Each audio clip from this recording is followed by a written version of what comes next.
secara naskah kuno bahwasanya Mbak Ali terbukti bukan cucunya Rasulullah, tetapi dari Mbak Ali ngeyel selalu mengaku cucunya Rasulullah. Poros dulu.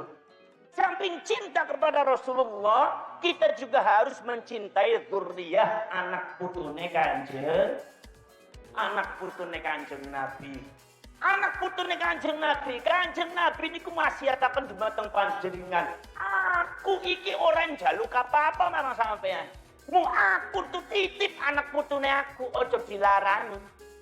Dinten jangan disakiti.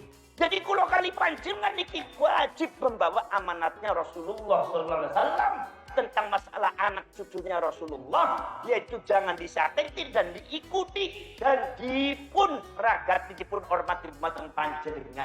Menghormati cucunya Rasulullah, tapi kita jangan salah orang. Jangan sampai yang kita anggap cucunya Rasulullah ternyata bukan cucunya Rasulullah. Ini sampean harus tahu bahwa kalau sumpah bicara masalah ahlul bait, iya, dalilnya banyak.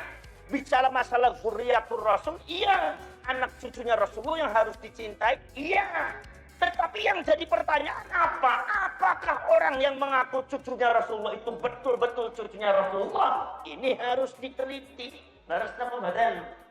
Sehingga kalau kali panjenengan boten salah nopo, boten salah demen dumateng tiyang. Dinamo mboten? Lah ana sing ngomong ndiko, lho daripada lebih baik salah demen daripada salah sengit. Salah marang geding, salah marang sengit. Lebih baik salah mencintai daripada salah membenci. Ya ora pada rapi iki salah mencintai. Cinta dumateng Yahudinya ora apik dinamo mboten?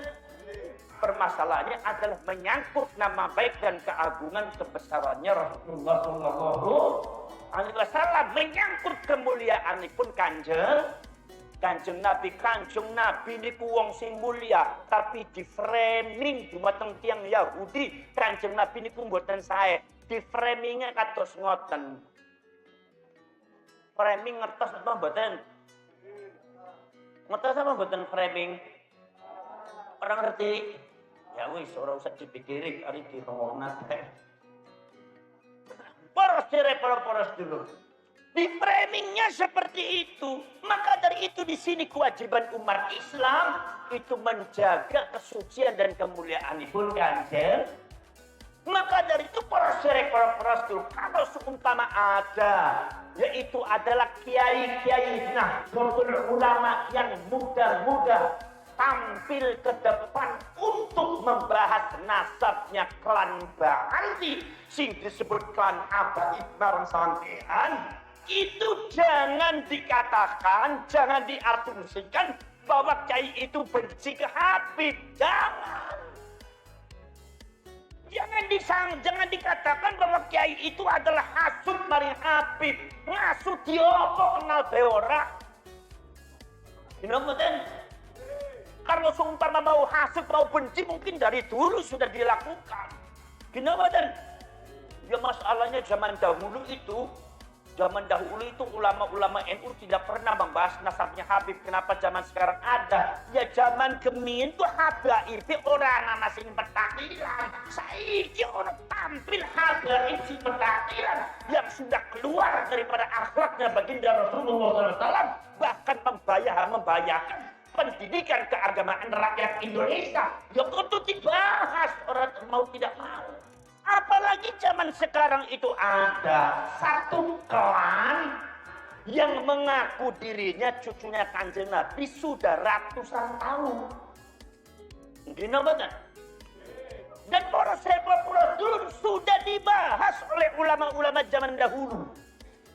Ulama-ulama salaf zaman dahulu termasuk Imam Fakhruddin Ar-Razi, termasuk Al-Imam Al-Ubaidili di dalam kitabnya, termasuk juga Naqabatul Ashraf yang ada di Mesir dan ada di Jordan, termasuk juga Syarif Aunur Rafiq abad ke-13 yang ada di Hijaz ketika itu. Hijaz Makkah, Madinah masih gurung dari Wahabi, belum jadi Saudi, itu dikuasai oleh Syarif Amrul Rafiq, itu sudah membahas tentang masalah nasabnya Ba'alwi dan dinyatakan nasab Ba'alwi dari Hadramaut Yaman itu batal, nasabnya banyak dipalsukan, disambung-sambungakan nasab orang benar, ceritanya banyak dipalsukan sehingga disambung-sambungakan barang Kanjeng Nabi, sementara ceritanya semua adalah bohong semua.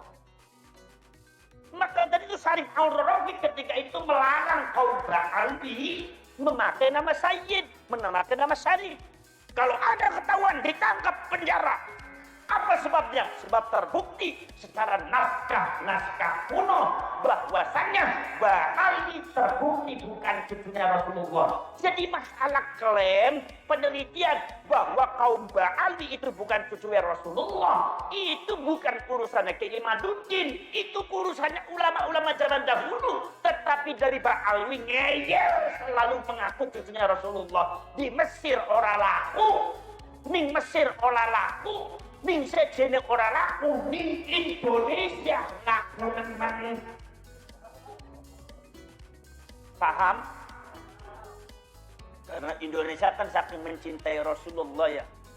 Jadi orang banyak husnuzon aja katanya.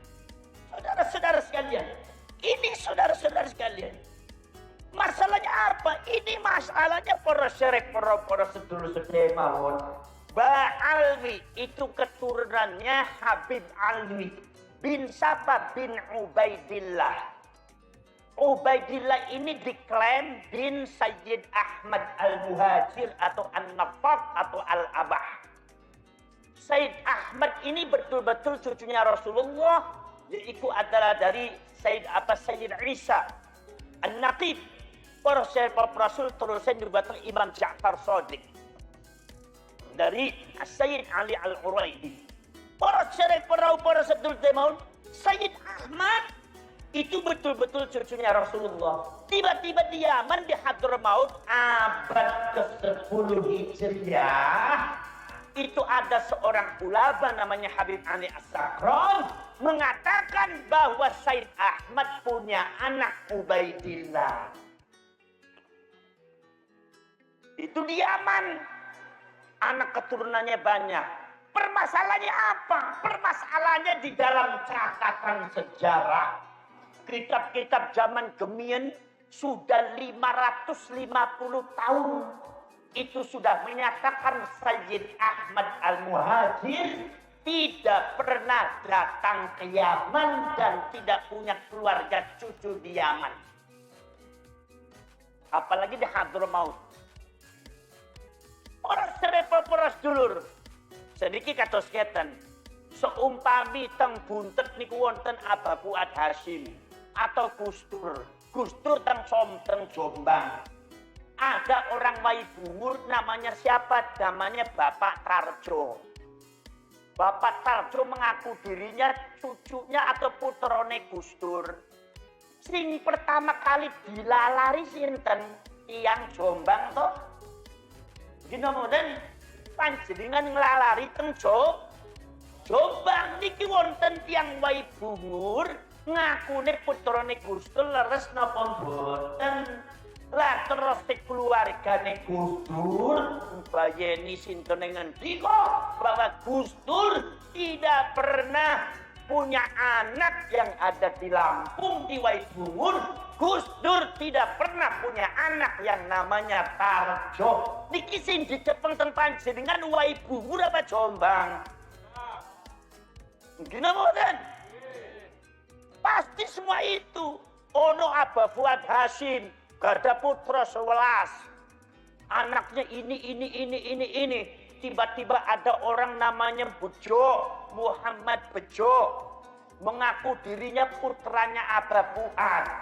Sing dilalari teng pundi? Teng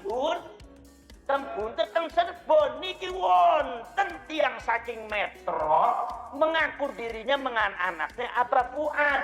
Leres napa mboten? Lah terus keluarga saking buntet ngendika Aba Fuad tidak pernah punya anak yang namanya Muhammad Bejo. anaknya Babu Hati, sewelas, tidak disebutkan bejo. Lah sing dicepeng metro apa bundet? Lah terus pripun? Dina mboten? Lah niku pada waktu para Ba'alwi niku mengatakan bahwasanya ini Ubaidillah itu putranya Said Ahmad, niki dilalari di markang Irak sebab Said Ahmad niku saking Irak keluargane wonten teng Irak. Anak putune wonten teng mriko. Lah teng mriko niku ngendika bahwa Said Ahmad itu boten nate teng Yaman, tidak pernah punya anak yang namanya Ubaidillah. Makanya para Rasul selama hidupnya pada waktu abad keempat Hijriah, ketiga Hijriah, niku Said Ahmad Al-Muhajir, niku 50 kali ulama besar nasabah pencatat nasab cucunya Rasulullah, khususnya dari Said Ahmad, namanya Imam Al-Ubaidili. Imam Al-Ubaidili ini adalah dekat dengan keluarganya Said Ahmad, contohnya Said Muhammad bin Said Ahmad. Niki caket kali keluarganya Said Ahmad, caket dekat dengan keluarganya Said Ahmad. Imam Al-Ubaidili niku di dalam kitabnya mengatakan bahwa Said Ahmad punya anak cuma 3. 1 Muhammad, nomor 2 Husain, nomor 3 Ali. Imam Al-Ubaidili tidak pernah menyebutkan Ubaidillah sebagai putranya Said Ahmad. Kalau memang datanya tidak ada, kemudian bagaimana? Jadi nek panjenengan kepengen dapat diputuskan dari putu Kanjeng Nabi, tunjukkan data sejarahnya mana. Ojo mau ngaku-ngaku. Begitu diklaim panjenengan duduk putra Kanjeng Nabi, bisane mau nyewot, bisane demo mencaci maki para ulama, para kiai NU. Endasmu tuh ngomong kayak apa ora bener gitu. Dina mboten. Laras mboten. Nanti ki para sedulur sedherek mawon. Jadi bukan masalah benci, datanya mana. Kawit zaman abad ke-3-4. Abad ketiga atau abad keempat, Said Ahmad meninggal itu tahun 345. 345 itu tidak ada nama anak namanya Ubaidillah. Abad ke-5 nggak ada, ke-6, ke-7, ke-8, ke-9. Baru abad ke-10 kira-kira 550 tahun setelah kewafatan Said Ahmad tiba-tiba muncul nama Ubaidillah di Yaman. Sedangkan di dalam sejarahnya Said Ahmad itu tidak pernah datang ke Yaman. Jadi para dulur, iki sing diwaca ning para ulama para kiai NU, wong jenenge ulama NU ngulik ning bahasa sesuatu. Teliti ning bahasa sesuatu, nek durung rampung yang ngulik terus nyati serampung-rampungnya. Mila susah dirungkap niku NU. Maca sing diwaca niku dudu wong bukan sekedar 1-2 kitab, tetapi yang dibaca sudah 280 judul kitab. Sudah tidak nyambung. Bahkan terakhir para Rasul ada karangannya Ad-Doktor Salahuddin Al-Bakri, yaitu adalah Tarikhul Hadrami As-Siyasi. Itu menunjukkan boroknya kaum Ba'alwi di dalam memalsukan nasab-nasab yang berkaitan dengan Rasulullah SAW semakin terbuka.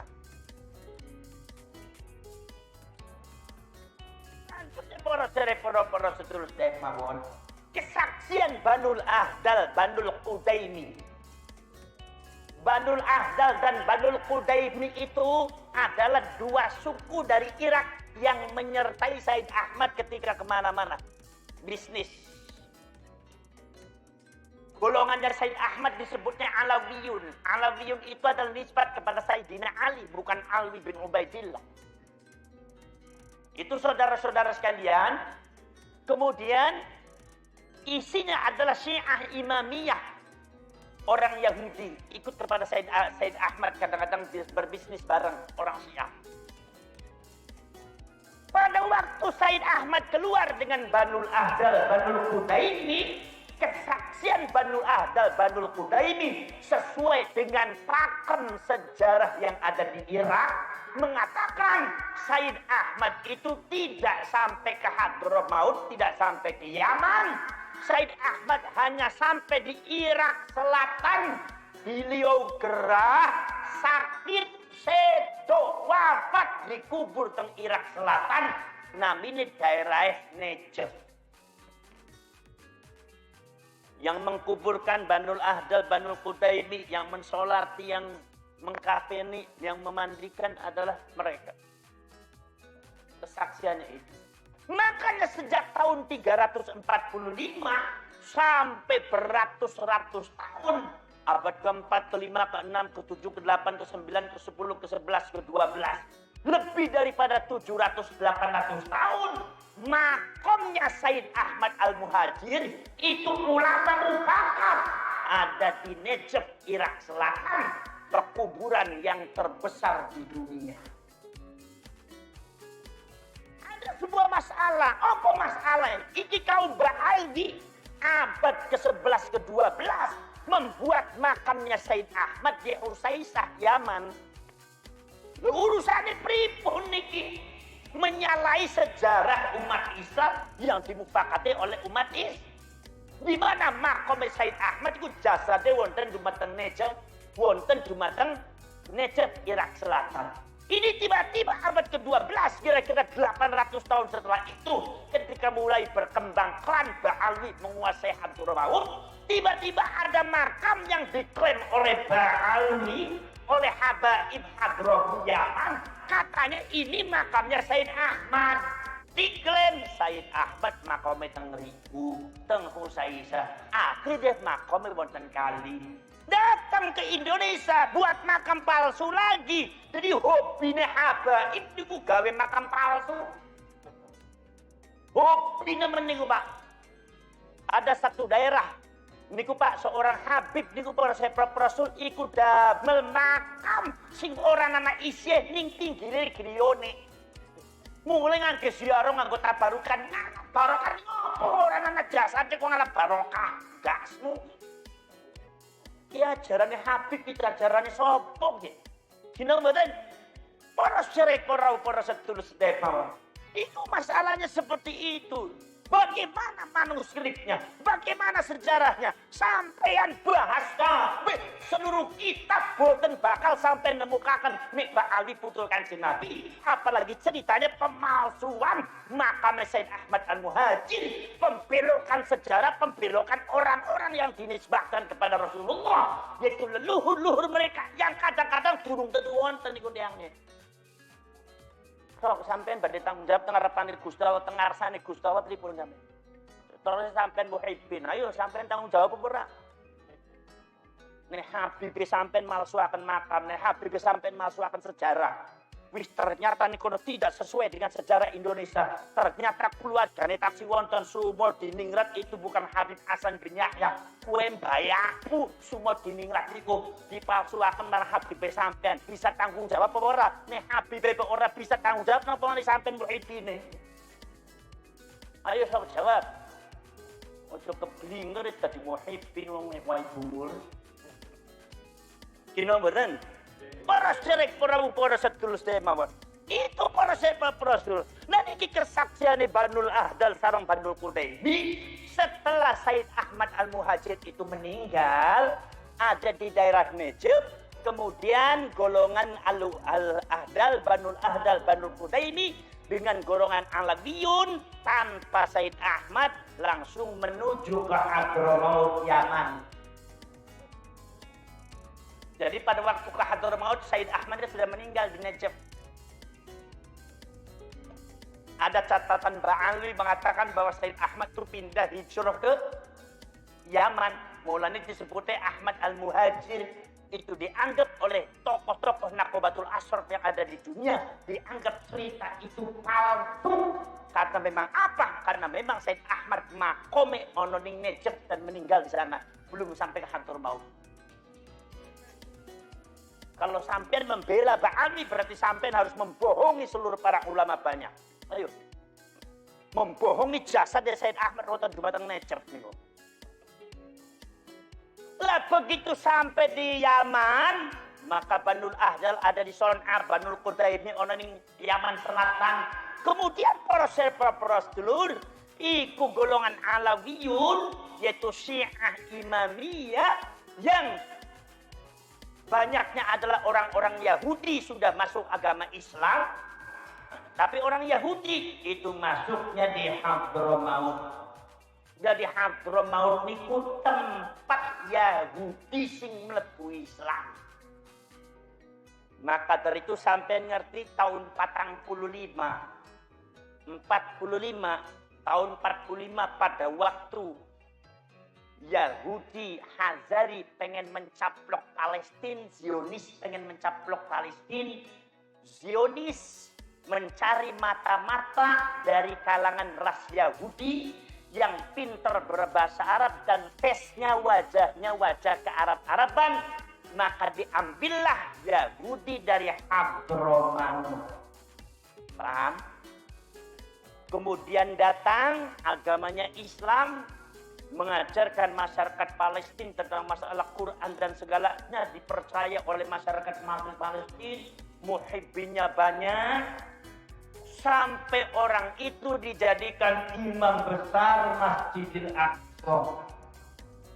Tapi Allah Maha tahu wa makaru wa makarallah wallahu khairul makirin. Mereka buat rekayasa dan strategi. Allah adalah paling ahlinya strategi dan rekayasa. Dibongkar oleh Allah, ketahuan bahwa orang imam besar Masjidil Aqsa itu ternyata adalah mata-mata Yahudi Zionis. Dan ternyata dia itu adalah ras Yahudi asalnya dari Hadramaut. Sampean kudu ngerti ge. Nek boten dicitok ngerti orang ngerti sampean. Niku ngengkel tok ngeyel tok ngerti ora sampean gak tahu. Ora serek ora para sedulur mawon. Niku akhirnya para serek para sedulur, kemudian setelah itu para sedulur, ceritanya Banul Ahdal itu ada di Son'a, Banul Qutaimi ada di Yaman Selatan. Kemudian yang Yahudi Askenazi atau Yahudi Hazari dari Syiah Imamiyah itu ada di Hadramaut. Tiba-tiba Banul Ahdal itu main ke Hadramaut. Di Hadramaut lagi geger. Apa gegernya? Ini ada lagi geger. Katanya ada Sayyid Ahmad punya anak Sayyid Ubaidillah. Memiliki ribuan muridnya muhibbinnya sangat banyak. Banul Ahdal kaget, Banul Qutaimi kaget. Sayyid Ahmad, bukankah Sayyid Ahmad itu sudah meninggal? Saya yang menguburkan kok. Serta di Hadramaut ada orang yang mengaku Sayyid Ahmad punya anak Ubaidillah. Saudara sekalian, akhirnya Banul Ahdal memanggil kawannya dari Banul Qutaimi. Berapa minggu kemudian datang dari Banul Qutaimi mengatakan bahwa di Hadramaut lagi ribut. Ada Sayyid Ahmad punya anak Sayyid Ubaidillah, cucunya Rasulullah yang akan memberikan syafaat di surga dan menyelamatkan orang dari api neraka yang ada di Hadramaut. Muridnya, muhibbinnya sudah ribuan orang.